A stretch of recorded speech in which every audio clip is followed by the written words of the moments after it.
Salut les organisateurs et bienvenue dans ce live numéro 100, 100e live, 100e jour de live. Ah la vache, j'ai réussi à tenir jusque là. J'espère que vous allez bien. Je profite du beau temps pour être un peu dehors. Aujourd'hui était une journée un petit peu plus challengeante que d'habitude. Il y a beaucoup de stress. Du coup, ça provoque de la fatigue, du coup, ça provoque de la remise en question, du coup, ça provoque le déclenchement des blessures, du coup, ça provoque des émotions. C'est pas très cool, pas très cool. Mais je me suis dit que du coup, il fallait que je me pose, que je me repose. Donc, c'est ce que j'ai fait. J'ai passé mon après-midi juste à me reposer, à penser à moi. Aujourd'hui, je voulais parler des émotions et du gros impact qu'ont les émotions sur nos actions.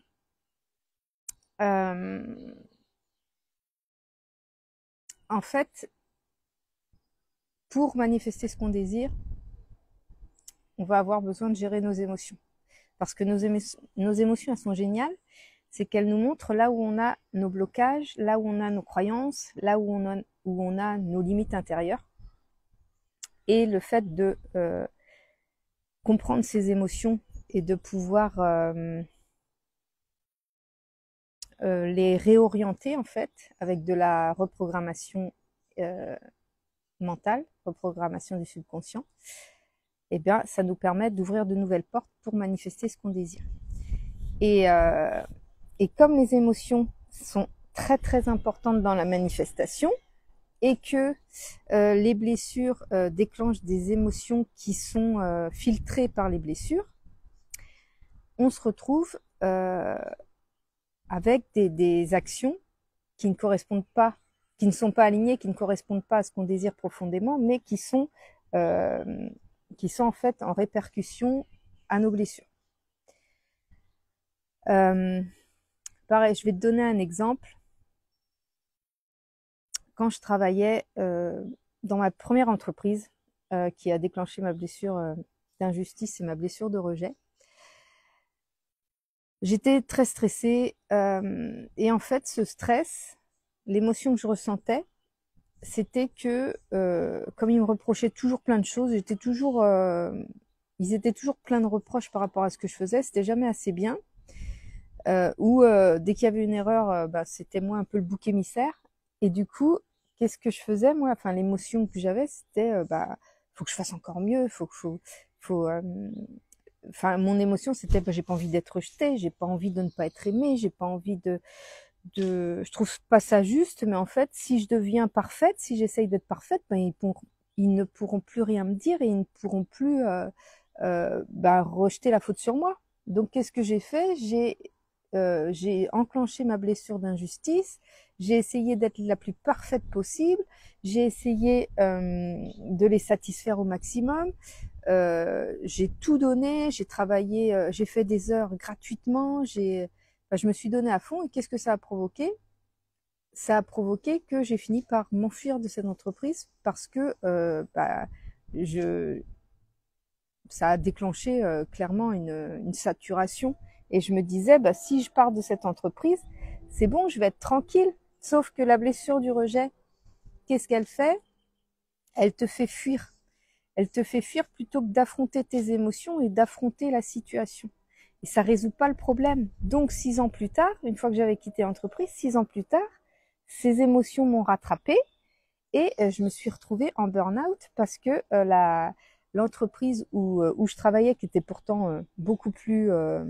Enfin, le patron était extrêmement gentil, le travail était super intéressant, enfin, tout était parfait, sauf que comme j'avais pas guéri ma blessure de rejet que j'avais ouverte, qui s'était déclenchée avec mon premier travail, j'avais pas, tu vois, j'avais juste mis un pansement dessus, la plaie s'est infectée pendant 6 ans, et au bout de 6 ans, je me suis retrouvée en fait à faire un burn-out, et ça c'était typiquement de ma blessure d'injustice, parce que comme j'avais pas soigné ma blessure de rejet 6 ans auparavant, qu'est-ce que je me suis dit dans ma tête? Mes émotions c'était que si je suis pas... Snow, arrête! Chut! Snow! Chut! c'était que si je suis parfaite, on pourra pas me faire de reproches. Donc je faisais les choses, j'essayais de faire les choses le mieux possible. Dès qu'on me faisait un reproche, bah, je le prenais mal parce que je disais, maintenant, il faut que je sois parfaite. Alors mince, si j'ai un reproche, c'était pas un reproche, hein, c'était juste une remarque constructive pour m'améliorer, etc. L'avantage, c'est que tu te perfectionnes énormément et que je suis devenue un vrai couteau suisse. L'inconvénient, bah, c'est que j'ai fini par faire un burn-out. Donc, en fait, si tu ne prends pas conscience de tes émotions, si tu ne soignes pas tes blessures, en fait, tes émotions sont vécues au travers de la blessure et tu gardes cette blessure ouverte jusqu'à temps que tu regardes tes émotions en face, tu regardes ton comportement par rapport à tes émotions, par rapport à tes blessures, et là, tu comprends qu'en fait, toi, tu voyais la réalité d'une certaine manière, tu croyais qu'il fallait que tu fasses toujours mieux, alors qu'en fait, il fallait juste que tu t'affirmes, il fallait juste que tu poses tes limites, il fallait juste que tu comprennes que tu as le droit de ne pas être parfait ou ne pas être parfaite.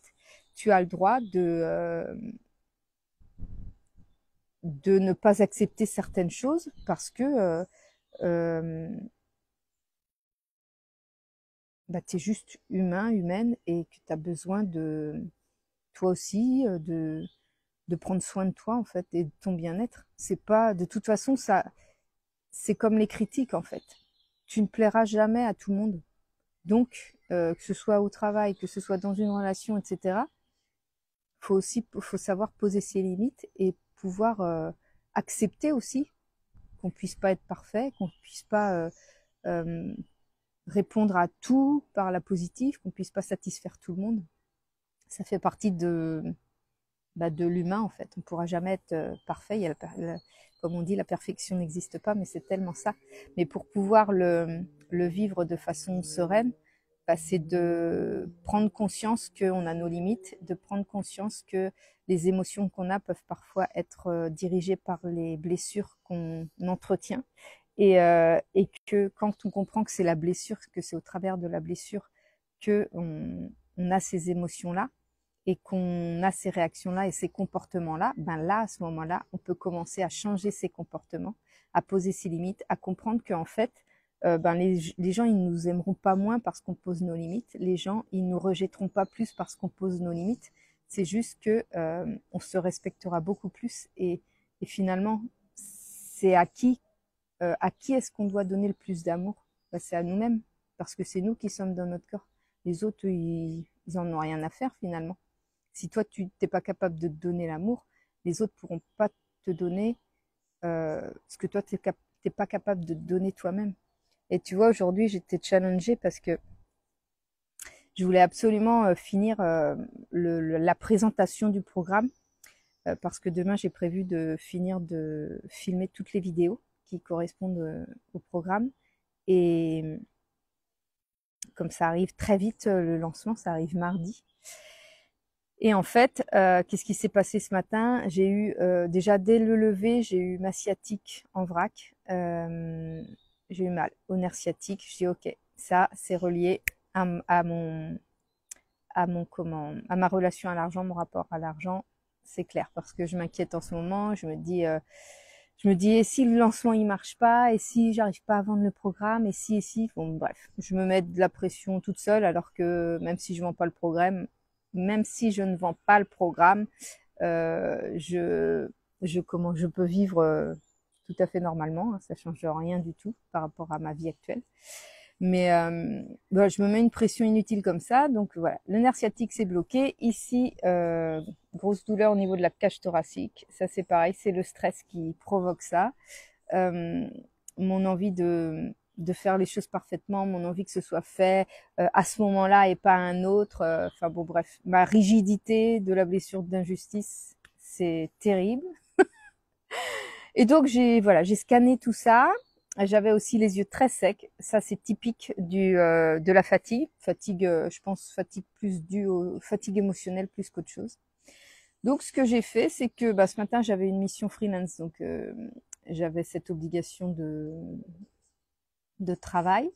Mais cet après-midi, je me suis dit ok, ça allait un peu mieux ce midi. Je dis non, non, je vais pas pousser le bouchon, je vais pas pousser mémé dans les orties. Et j'ai juste pris du temps pour moi. Donc j'ai dormi, je suis allée me balader, j'ai marché lentement. Ce qui fonctionne très très bien pour moi pour évacuer le stress, c'est de faire les choses avec des gestes lents. Comme je suis quelqu'un qui a beaucoup de mal à ne rien faire, à rester sur place et à ne rien faire. C'est très très compliqué pour moi, surtout que actuellement ma blessure d'injustice est très activée. Euh, donc j'ai beaucoup de mal. Donc ce que je fais, c'est que je fais les choses, des gestes très lents. Quand je fais quelque chose, je fais les choses de façon très lente. Donc ça me permet de faire des choses et de ne pas culpabiliser, de ne pas faire de choses. Mais en même temps, ça me permet de ne pas m'user à la tâche en fait. Et voilà, quand tu comprends tes émotions, tu adaptes les actions en fonction de ces émotions-là, parce que quand tu sais que c'est au travers de la blessure, et le fait de connaître les blessures et de savoir quel comportement tu peux adopter au travers de la blessure, tu vas comprendre tellement de choses, et tout ça va être dans mon programme. Tu vas comprendre comment tu peux faire des actions qui vont te permettre de soigner la blessure. Alors ça se fait pas du jour au lendemain, hein. Il y a des fois ça va devoir mettre plusieurs jours, ça va pouvoir se désactiver puis se réactiver à d'autres moments. La blessure, pour moi, faut toujours rester un peu vigilant, parce que comme on a été, surtout si la blessure a été activée longtemps, elle va pas se guérir en une journée de pratique ou voilà. C'est à chaque fois que quand tu sens que ton émotion actuelle ou que ton corps il y a des tensions ou quoi que ce soit, tu sais que il va falloir que tu fasses les choses différemment. Et du coup, voilà, il y aura plein d'outils qui permettront de se réaligner en fait par rapport à ces émotions, d'évacuer, de comprendre les émotions et de les évacuer. Là, j'ai pas fait mes exercices parce que je pense que je vais faire ça demain matin. J'aurais dû le faire aujourd'hui d'ailleurs. J'aurais préféré le faire aujourd'hui. C'est pas un devoir, c'est une préférence. Mais je pense que je le ferai demain. Mais il y aura un exercice que tu pourras faire au quotidien et qui te permettra de travailler au jour le jour sur ça dès que tu as une blessure qui se déclenche en fait. Et ça permet de tout apaiser. Tu vois, là, il y a plein de souvenirs qui me sont revenus. Je pense que ça me chamboule aussi parce que comme je suis en train de tout préparer, je suis en train de tout revoir les programmes, et autant quand je travaillais un programme enfin, une blessure par une blessure, ça se digérait mieux. Là, j'attaque toutes les blessures à suivre et je te jure, je me prends des grosses claques. Et il y a plein de souvenirs qui reviennent et je dis purée, mais j'ai traversé ça et j'ai traversé ça et j'ai traversé ça. Donc, il faut que je prenne le temps de tout poser sur papier et, et puis de soulager ça, de soulager ces émotions et surtout de me pardonner, parce que je suis très dure avec moi-même. Je suis très dure avec moi-même. Je suis très exigeante avec moi-même et j'en avais pas conscience. Pas à ce point-là. J'avais pas conscience de ça à ce point-là. Et il faut juste que je me donne beaucoup plus d'amour. Donc voilà, tout ce programme, il t'aidera vraiment à t'apporter beaucoup plus d'amour, à comprendre qu'en fait, tu te mets tellement de pression et tellement de limites et ouais, il y a tellement de choses à comprendre là-dedans, mais c'est passionnant. Je te jure que c'est passionnant. Et après, tu vas comprendre aussi que, au travers du comportement des autres, qu'en fait, eux, ils ont une autre blessure de déclencher, et tu vas pas leur faire la morale, tu vas comprendre leur comportement et tu vas être beaucoup plus empathique. Et en fait, ça va glisser sur toi, parce que tu vas dire, ok, il a réagi comme ça parce qu'en fait, sa blessure là, elle est activée. Donc, on va juste pas insister, on va pas se prendre la tête, parce que, bah, on va le laisser euh, gérer ses émotions. Mais au moins, toi, tu sauras que ça vient pas de toi, mais juste de la blessure activée chez l'autre personne. Voilà ce que je voulais te partager ce soir, que les émotions, elles sont hyper importantes dans la manifestation, parce que quand tu laisses la blessure enclencher, arrête de me lécher la main, toi. Regarde, voilà, ça c'est Snow. Quand tu laisses les émotions choisir tes actions, il est embêtant. Au travers du filtre de tes blessures, tu vas t'énerver après toi-même, t'énerver après les gens, faire des actions qui sont pas du tout alignées avec ce que tu veux, soit répondre aux attentes des gens et pas aux tiennes, et ou alors te mettre en conflit. Enfin, ça va rien t'apporter de positif. Donc que quand tu comprends que tu as une blessure à soigner, que tu commences à comprendre tes émotions, que tu commences à réorienter ton esprit sans le filtre de la blessure, les émotions vont changer et les actions vont changer et ça va forcément te manifester quelque chose de complètement différent, t'ouvrir des opportunités, etc. Tu vois là, ce que je voulais te partager ce soir aussi, c'est que c'est pas parce que moi je travaille sur mes blessures et que je les comprends que je traverse pas des moments un petit peu compliqués comme aujourd'hui, tu vois, où j'ai eu des tensions dans le corps. Mais c'est vachement plus facile à évacuer et c'est beaucoup moins long que si je continue d'accumuler les couches et que après je sais même plus pourquoi j'ai ces émotions-là. Dans les clientes que je reçois, les clientes que je suis, elles sont arrivées à un stade où elles ne comprennent même pas pourquoi elles ont le corps qui part en vrac ou pourquoi elles comprennent pas leurs émotions en fait, parce qu'elles sont arrivées à une quantité de couches qui se sont accumulées et en fait elles n'ont plus conscience de la racine de la première couche qui s'était mise. Et tout ça, tout le travail du programme, en fait, c'est retourner à la source. Tu vas, au fur et à mesure, revenir à la racine, à cette première couche qui avait été déposée. Et là, tu vas te dire, purée, ok, ça a engendré ça et ça a engendré ça. Et quand tu as la compréhension de ça, après, au fur et à mesure de chaque jour, tu vas pouvoir beaucoup mieux accepter tes émotions, recevoir tes émotions, les comprendre et pouvoir switcher en fait une nouvelle énergie pour te dire ok, bah là j'ai pas envie de regarder, de ressentir ces émotions au travers de ma blessure. Moi, je choisis de ressentir les émotions au travers de la réalité que moi j'ai envie de construire pour manifester ce que je désire. Voilà, j'espère que ça va pouvoir t'inspirer et puis je te dis à demain pour le prochain live. Je te fais des gros bisous.